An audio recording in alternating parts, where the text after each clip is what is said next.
एक नियम बना लो बैसाख महीने से। साख महत्म में ये वर्णन किया कि एक बेलपत्र का वृक्ष हो या पीपल का वृक्ष हो या तुलसी का पौधा हो या आंवले का वृक्ष हो या बट वृक्ष हो, उस वृक्ष के नीचे बैसाख के महीने में जो जल समर्पित करा जाता है, उस जल की पुण्याई इतनी प्रबल हो जाती है कि व्यक्ति के जीवन में जितना पाप कर्म करा होता है वो सब निष्फल हो जाता है, वो सब समाप्त हो जाता है।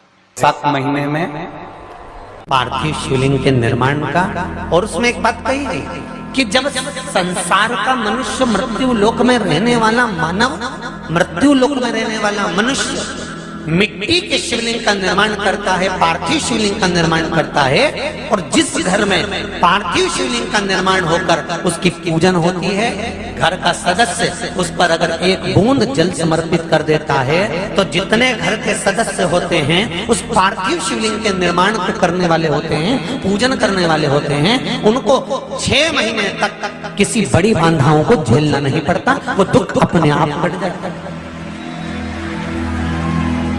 पार्थिव शिवलिंग का निर्माण बैसाख महीने, बैसाख के महीने में मिट्टी के पात्र में जो रात्रि भर जल रखा हो, मिट्टी के पात्र में अगर आपके पास में घड़ा हो, हंडा हो, नी हो, तो दिया हो, दीपक हो, कुल्लड़ हो, कोई भी तुम्हारे पास में जो मिट्टी का पात्र उसमें जल भरना, वो जल बैसाख के महीने की किसी भी सोमवार के दिन, किसी भी सोमवार के दिन, बैसाख महीने या किसी प्रदोष के दिन या बैसाख महीने के शिवरात्रि के दिन, वो मिट्टी के पात्र का जल अपने घर के प्रत्येक व्यक्ति का स्पर्श कराकर उस मिट्टी के पात्र के जल को तांबे के पात्र में डाल लीजिए और घर के प्रत्येक व्यक्ति का स्पर्श करा लीजिए और शंकर भगवान पर कुंदकेश्वर महादेव के नाम से समर्पित करिए। कुंदकेश्वर महादेव, कभी जीवन में पीछे पलट कर देखने की जरूरत नहीं पड़ेगी, आप उन्नति की सीढ़ी की ओर बढ़ते चले जाओगे। बैसाख महीने में मिट्टी के पात्र का जल भगवान शंकर को समर्पित होना चाहिए, उसका सुख हमारे जीवन को एक आनंद फल प्रदान। जैसे कहते हैं ना, कोई अच्छा मिले ना मिले, धन मिलने से कोई भाग्यशाली नहीं होता, सत्ता मिलने से कोई भाग्यशाली नहीं होता, वैभव मिलने से कोई भाग्यशाली नहीं होता। महाराज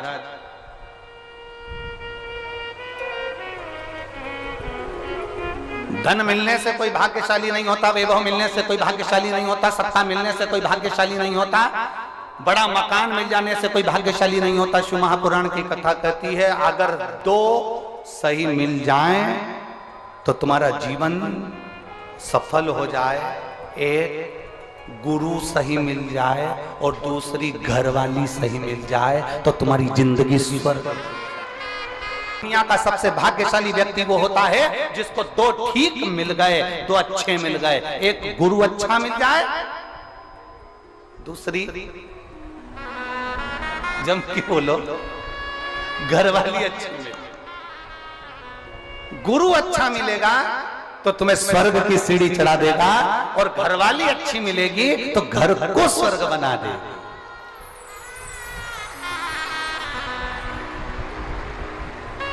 और इसमें से भी गुरु भले पीछे रह जाए पर जगदम्बा। बैसाख के महीने में नवमी तिथि को माता जानकी का प्रागट्य हुआ है पृथ्वी से।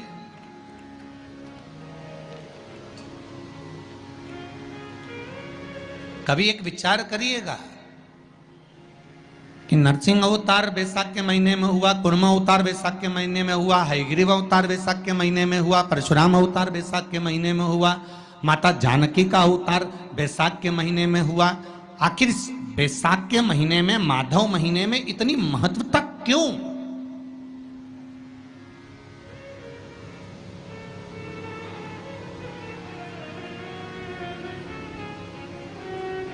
बैसाख के महीने में पड़ने वाली एकादशी, चतुर्थी, प्रदोष, अमावस्या, पूर्णिमा, शिवरात्रि, ये सभी इतनी महत्वपूर्ण क्यों हो जाती है?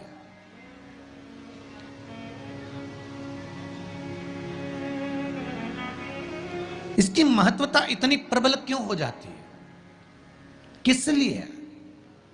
क्योंकि बैसाख का जो महीना पड़ता है, सूर्य की संपूर्ण तपन, सूर्य देव अपने पूर्ण तेज के साथ में, पूर्ण तेज के साथ में मृत्यु लोक के निवासियों पर, चाहे जलचर हो, थलचर हो, वायुचर हो, चाहे जो जीव हैं, उस पर जब किरण फेंकते हैं तो संसार का जो मनुष्य है उस पर जब ताप पड़ता है तो ताप पड़ने के कारण उसके मुख से भगवान का नाम निकल ही जाता है, स्मरण नाम निकल ही जाता है। जब उसके मुख से भगवान का नाम निकलता है तो वो भगवान की शरणागति खुद ग्रहण कर लेता है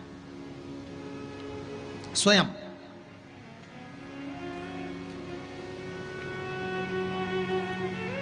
शरणागति ग्रहण कर लेना। बैसाख की पोथी पढ़ते हो आप लोग?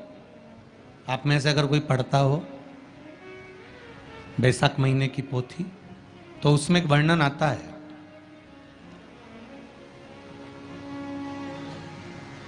गीता प्रेस गोरखपुर के कल्याण अंक में भी आप ये पावन बैसाख चरित्र श्रवण कर सकते हैं। उसमें बैसाख महीने की पोथी में 10वें दिवस की कथा में 10वें अध्याय में एक व्याध और शंख मुनि का चरित्र आता है।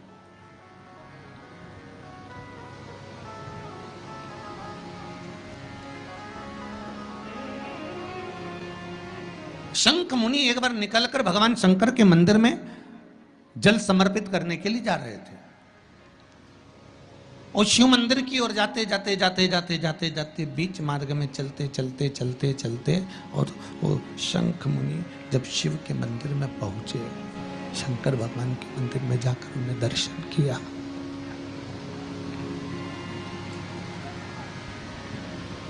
जल का पात्र उठाया और वो जल का पात्र उठाकर जब भगवान शिव को समर्पित कर रहे थे तो उसी समय जल का पात्र उठाकर जब शंकर भगवान को समर्पित करा गया और शंख मुनि निकलकर जब बाहर आ रहे थे, आते आते शंख मुनि के मन में एक भाव उत्पन्न हो गया कि जब हम भगवान शिव को कुछ वस्तु समर्पित करते हैं तो उसका फल, उसका पुण्य फल हमें कितने समय में प्राप्त होता है। ये शंख मुनि के मन में एक विचार जागृत हो गया, शंख मुनि के मन में एक भाव जागृत हो गया। एक लोटा पानी जो भगवान शंकर को समर्पित करता है, मरने के बाद तुम्हारी औलाद तुम्हारा किसी पवित्र नदी में तर्पण करे ना करे, तुम्हारा शिव को दिया हुआ जल तुम्हारे खाते में पहुंच जाता। आपने जो शंकर भगवान को एक लोटा जल दिया है, शिव जी को एक लोटा पानी चढ़ाया, शंकर भगवान को एक लोटा जल समर्पित करा है, शंकर भगवान को एक लोटा जल अगर आपने दिया है तो वो आपके खाते में पहुंचेगा जरूर, ये निश्चित है, पक्का है।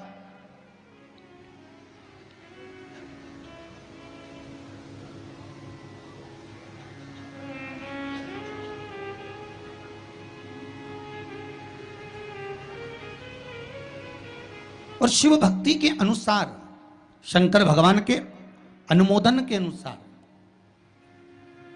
पहले भी कथा में कहा, आज फिर कह रहे हैं, आप जब शंकर भगवान को एक लोटा जल समर्पित करते हो तो वो 33 कौटि देवताओं के हिस्से में चले जाता है, एक भाग पितरों के हिस्से में चले जाता है, एक भाग आहूतों के हिस्से में चले जाता है, एक भाग वाचुकों के हिस्से में चले जाता है। आपने जो भगवान को दिया वो धीरे धीरे धीरे धीरे धीरे धीरे धीरे बढ़ता चले जाता है, भगवान के धामों में पहुंचता चले जाता है।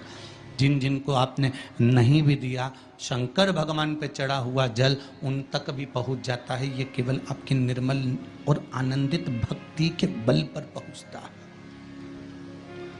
भक्ति के बल। एक हरिचंदन का वर्णन आपको पहले कथा में करा है, सुना है आप लोगों ने कि नहीं सुना?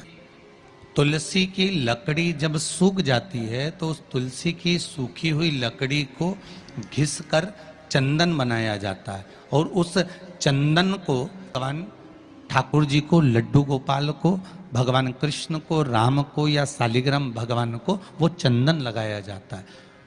तो उस चंदन की महत्वता इतनी प्रबल होती है, उस चंदन की इतनी प्रबल महत्वता होती है कि उस चंदन को जब भगवान पर लगाते हैं और लगाया हुआ चंदन हमारे हाथ में जो रह जाता है उसको संभाल कर रख लेते हैं। वही चंदन जब किसी बच्चे को निमोनिया हो जाता है या ठंड की शिकायत हो जाती है या उसकी श्वास चलने लगती है या उसका दम भराने लगता है, बच्चा की पसली चलने लगती है, तब केवल उस चंदन को कंठ पर लगा दिया जाता है तो 20 से 25 मिनट के अंदर वो बच्चा ठीक हो जाता है। उसकी इतनी प्रबलता होती है, हरिचंदन महत्वता होती है। अब तुलसी की जड़ को घिसकर उसका चंदन बनाकर भगवान को लगाना, वो हरिचंदन। उसी तरह यहां जयंत के मुख से,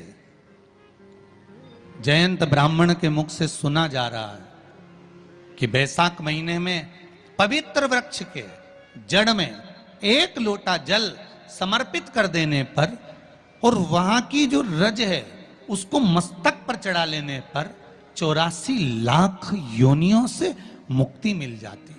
84 लाख योनियों से। आप में से कितनी माताएं या कितने भाई लोग बैठे हैं जो शंकर जी के मंदिर पर जाते हैं और मंदिर पर जब जाते हैं वापिस जब लौट कर आते हैं तो मंदिर की चौखट का स्पर्श कर कर अपने मस्तिष्क पर उस रज को लगाते हैं? आप में से कितने लोग हैं? हैं बहुत सारे, ठीक है। अब जितने लोगों ने हाथ उठाया और नियम से अगर शंकर मंदिर की दरवाजे की चौखट पर भगवान शंकर को जल चढ़ाने के बाद जब आप लौट कर आ रहे हैं और उनकी चौखट पर आपने हाथ फेर कर अपने मस्तिष्क पर उस रज को लगाया है, वो धीरे धीरे अपने भाग्य की ओर देखते हैं। तारीख लिख लेना कि मैंने इतनी तारीख से मंदिर जाना चालू करा, इतनी तारीख से मैं ये काम कर रहा हूं और इतनी तारीख तक मुझे ये फल की अनुभूति हुई। ये देख, विश्वास जागृत होने पर फल की अनुभूति है। किस किस के घर में तुलसी का पौधा है? सबके यहाँ है? रख लो। कहां लगा है? घर के अंदर कि घर के बाहर? घर के बाहर, ठीक है। दिया लगाते हो? अच्छा, कौन है वो जिस तुलसी मैया को दिया लगाते हो? कौन है वो?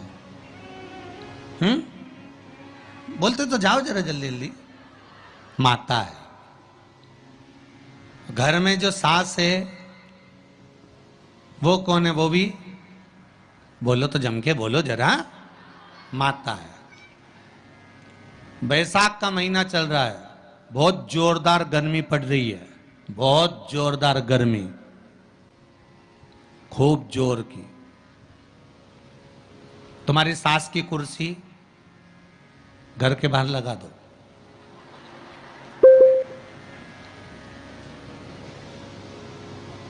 कितने घंटे बैठ सकती है वो? बोलो जरा, जम के बोलते जाओ।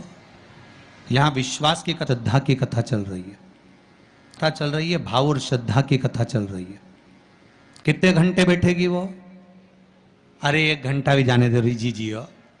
15 मिनट ऐसी चिलचिलाती हुई धूप में वो बैठ जाए, बहुत कठिन बात, बहुत कठिन।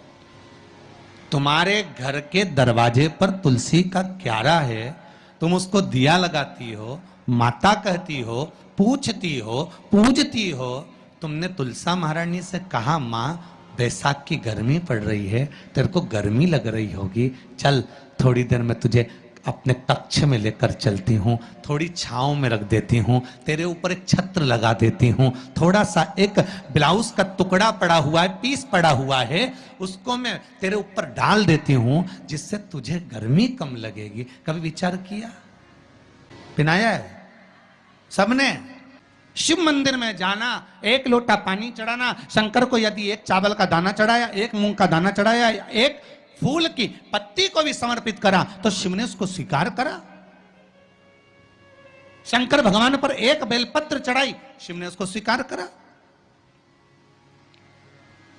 अब देव तो शंकर को, अब देव तो शंकर को, आप भगवान ओघड़दानी को प्रदान तो करो।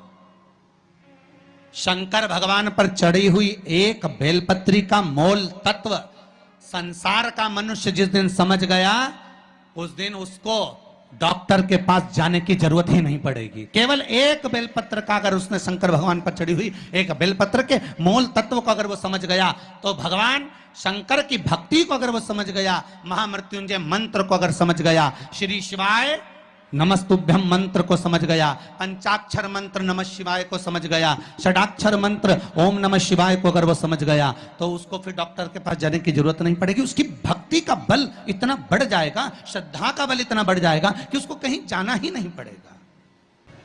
एक नियम बना लो बैसाख महीने से कि शंकर भगवान पर जो बेलपत्र चढ़ी है वो औषधि का काम करती है। शिव पर चढ़ी हुई बेलपत्र मंदिर में क्यों छोड़ें, क्यों नदी में हम इसको विसर्जन करें?